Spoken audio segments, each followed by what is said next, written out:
ECA Elanus 18 kW cihazımız şu an çalışıyor. Şömine tipi. Yanış şu an bu şekilde. Güzel bir yanış elde ediyoruz. Ortalama 9 metre radyatörümüz var. Modülasyonlu bir cihaz. Ekranımız, kontrol paneli bu şekilde. Cihazımız 55 dereceye ayarlı. Ayrıyetten oda termostatı bağladık. Şu an 48 dereceye kadar çıktı. P5 çalışma modu, yani şu an en yüksek moda geldi. Cihazımız dereceye yaklaştığında modülasyon yapacak ve biraz kısacak. Üst kısmında bar seviyesini göreceğimiz manometremiz, otomatik hava purjörümüz buradadır.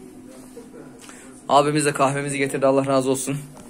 Ayrıyetten burada manometremiz takılmış, emniyet ventilimiz var. Bacamız, plakalı eşanjör takılmış bu cihaza. Yani sıcak su alabiliyoruz plakalı eşanjörden.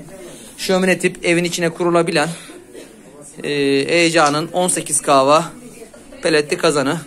Pelet yükleme haznesi burada. Ortalama 50 kilo civarında bir pelet alıyor. Kesinlikle kaliteli, onaylı, belgeli pelet kullanılması gerekiyor. Cihazımızda oda termostatı bağlı. Oda termostatıyla kontrol edebiliyoruz. Cihazımız şu anda çalışıyor 48'de. Baca sıcaklığını kontrol edelim. Ortalama 100 ila 150 arasında bir baca sıcaklığı almamız gerekiyor. 155 fevkalade bir ısınma elde ediyoruz. Yani kazanımız güzel yanıyor şu anda. Su sıcaklığımız 49'a gelmiş. Kazanımız 4 dörtlük yanıyor. Müşterimize hayırlı uğurlu olsun. Küçük bir arıza için geldim. Hatta arıza da demeyelim. Emniyet ventilimiz dondan açmış. Emniyet ventili değişimi sağladık. Kazanımız yanıyor. Alt kısmında kül alma bölümü var. Kazan kesinlikle yanarken kül alınmaması gerekiyor. Üst kısımdaki yaylar temizleme bölümü burada arada bir söndüğü zaman çekilip temizlenecek. Yılda bir kere de bakım yapılması gerekir cihazımızın. Çok sık arıza veren bir cihaz değildir.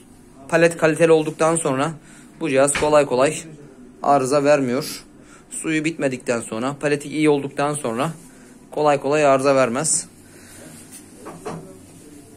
Söndüğü zaman da haftada bir kere veya ihtiyaç olduğu zamanlarda iç kısımdaki yanma bölgesi haznesinin de temizlenmesi gerekebilir.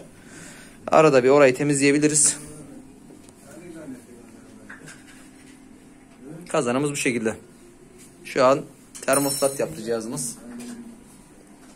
Derecemize ulaştı. Güzel bir cihaz.